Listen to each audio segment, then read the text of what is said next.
Hello, my human family. Today, we are going to be talking about emotionally unavailable partners and, in general, relationships that just don't feel good, that just aren't compatible to you, and that you're stuck in a pattern where you will not accept that reality and you're not letting yourself get out. We have to start off by saying at first that there is technically no wrong move in the universe. Contrast is here to teach us, and contrast is ultimately here to help get us on the right path. The more the universe pushes us in the wrong ways, the more it causes us to get up in the right ways. So the universe puts pressure on us, which forces us to face our ego, which forces us to face why we are creating things that don't feel good and why we're choosing them, and ultimately to reclaim our free will and get back on the path of highest expansion and ride our wave to the highest version. Here's the thing though, the universe and the way it's set up doesn't really care how long you spend in a relationship that isn't serving you, as long it is creating expansion for you. So it can push you and push you and push you and push you and push you. And the universe is like, great, this person is really having a lot of expansion that is being caused by this.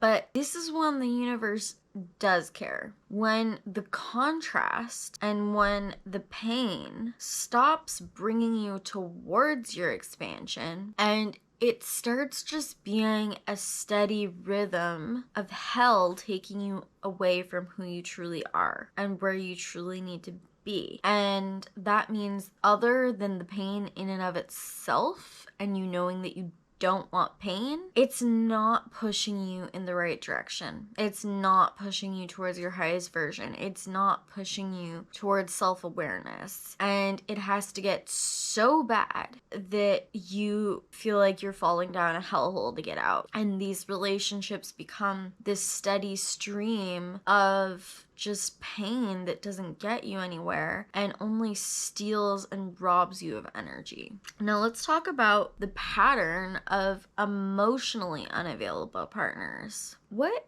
is an emotionally unavailable partner? We hear this term a lot. Well, the thing about emotionally unavailable partners is this. When we say emotion, it's not really about an emotion or a variety of emotions being available or not available. What we really mean is, are they in the relationship in a way that they're bringing their heart towards you and that they're bonding with you?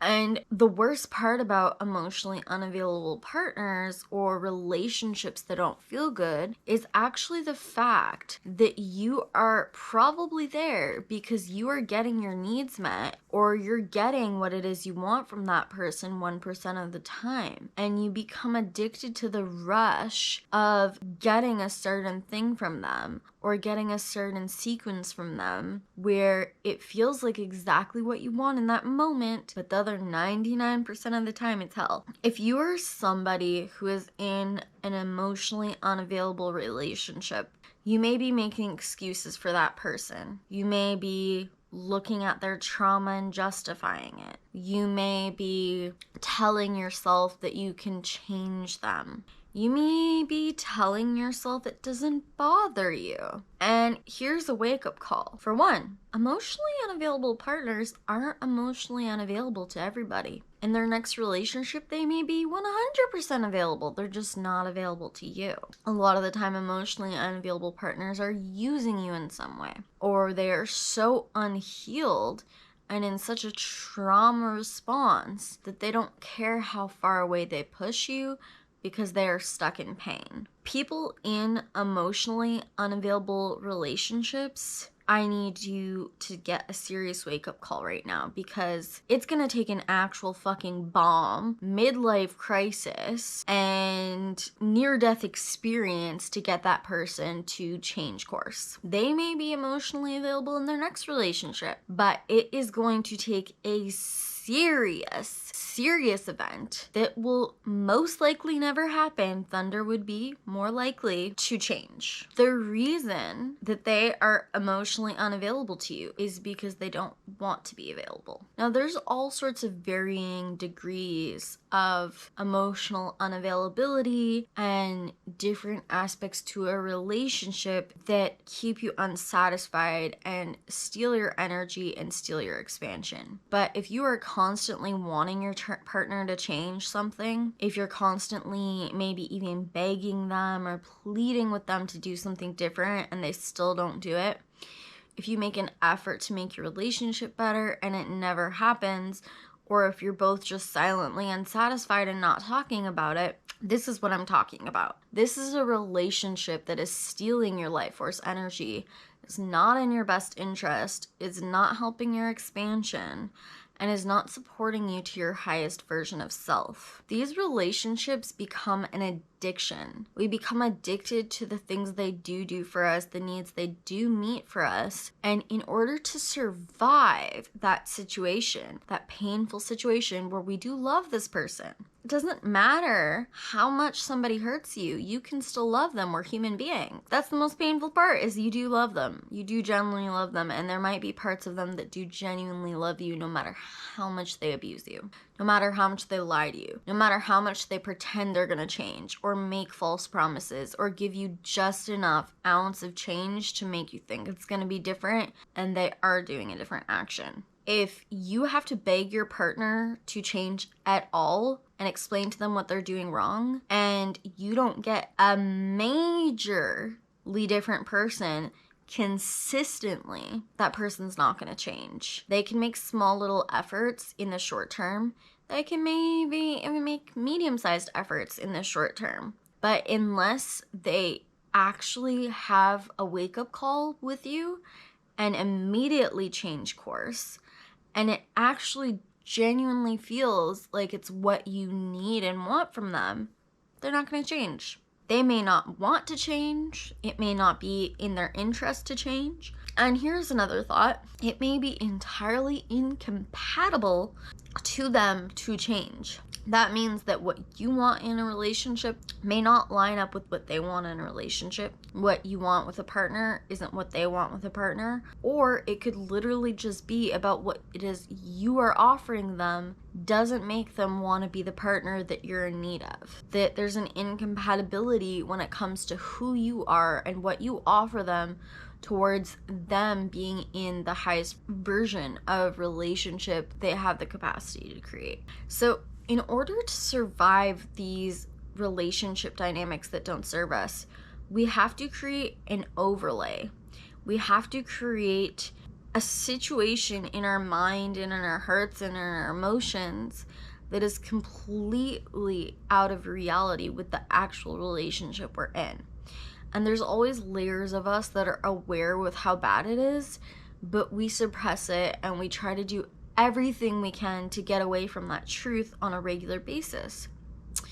And unfortunately, being out of reality with how much pain you're in and being out of reality with the truth of the relationship is going to keep you there longer and longer and longer, if not indefinitely, because we will continue to stay complacent. It is only when we realize how bad things are, and this goes for any aspect of our expansion or our egos that need to wake up or a different action or change or choice that we need to make, it's only when we get in total reality with how bad something is and how out of our best interest it is that we actually do something and are capable of doing something. We have to be awake and aware in what we're doing.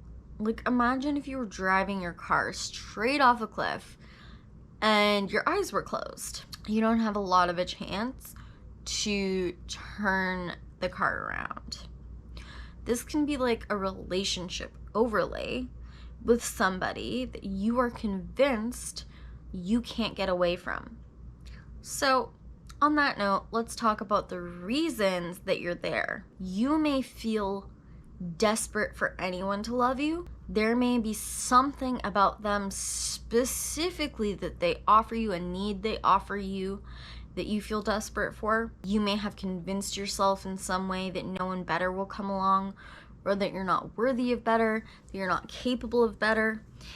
And usually these narcissistic relationships will break you down and reinforce these self-hating patterns and these low self-worth thoughts so that you become reliant on them to be the only one to save you, and to be the only one to feel your self-worth, and to be the only one to love you no matter how much they abuse you, because you're never going to get better. They reinforce your issues with yourself that put you in that relationship in the first place to keep you there. Relationships are not meant to feel painful. Yes, there is contrast in every relationship, and yes, sometimes people get through rough patches, but long-term relationships are not supposed to be painful. And long-term relationships should always be giving us energy towards our truest expansion and our highest self and our highest version of self by fueling energy into us, by being someone that is doing things in our best interest and contributing to our field of energy and building us up and lifting us up, and is meeting us in a compatible way, whether it's somebody that wants quality time, whether it's somebody who wants to help you in your everyday daily things and be like kind of in life together, whatever your thing is. There could even be a relationship situation where it seems perfect on paper and you might be madly in love with that person, but there's one thing about them or a couple of things about them that seem to drain your energy field, that seem to take away from your life, that seem to completely tear you down. And I'm just gonna send a little notification out there. You should not ever have to be in a relationship that you need to recover from after seeing that person. You need to be with people who restore you and your expansion. And even if there's hard times, and even if there's bumps, and even if you have to force yourself to work on the relationship or talk about things, that's what a relationship is anyways. It should always feel like there is genuine progress happening both in the relationship, and the relationship is being a part of the progression of your life, not that thing that is anchoring you down around your ankle and constantly keeping you from actualizing your truest version of self. If this resonates with you in any way, here are my suggestions. Book a session with a completion process practitioner to work on your self-worth issues, to work on the pain of feeling like you're never going to have love, to work on the feelings that keep you in a relationship that is generally toxic for you. You have to face that pain head on, and you have to be in total reality with how bad it is. The next step, if you really need to get out of this relationship and it still feels impossible to you, take some space from that person.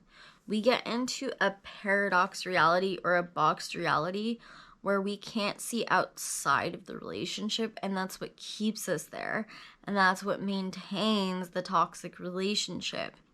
The more physical, mental, and emotional space you take from that person without actually breaking up with them, the stronger you will become, the braver you will become, the more you will gain energy to create a clear plan of action to get out of the relationship. Figure out what it is that you are so terrified of happening if you break up with this person, and face that fear head on. Involve people in the fact that you're in a relationship that you want to get out of and you don't feel like you can. Get help. Relationships like this can become an addiction, and they can become a literal self-abuse pattern. We feel like we can't escape situations like this. We feel alone in it. This person may be directly abusive to you, or they might be indirectly just a really, really, really horrible choice because of how they make you feel. In any case, a relationship is meant to be something that fills you with love in your heart, fills you with energy, and that supports you to become your highest version. You deserve the best. And if you feel like you don't currently know how to receive what I just said, just start by practicing little steps towards raising your standards in relationships and setting boundaries with the universe. You don't want to be treated this way anymore, and you don't want to feel unfulfilled in your relationships anymore. You want the most out of your relationship. We also get super set on a specific identity we carry with people or we carry in our life, an ego identity. An ego death must occur in order to get out of relationships like this. And you must be willing to play with what life would be like if you actually made this change. You need to see that life is messy and you can change your mind as many damn times as you want. No choice is set and no one's life is set. Play out what would happen if you left this person, what could potentially get better, what road you would potentially go down, and play out what would happen if you never left this person. What would your life look like? And how would you feel about it? And which decision do you want to commit to? Because I believe you are capable to hold yourself accountable to receive the love that you deserve. The sun, chariot of fire, burning with desire as he runs the race.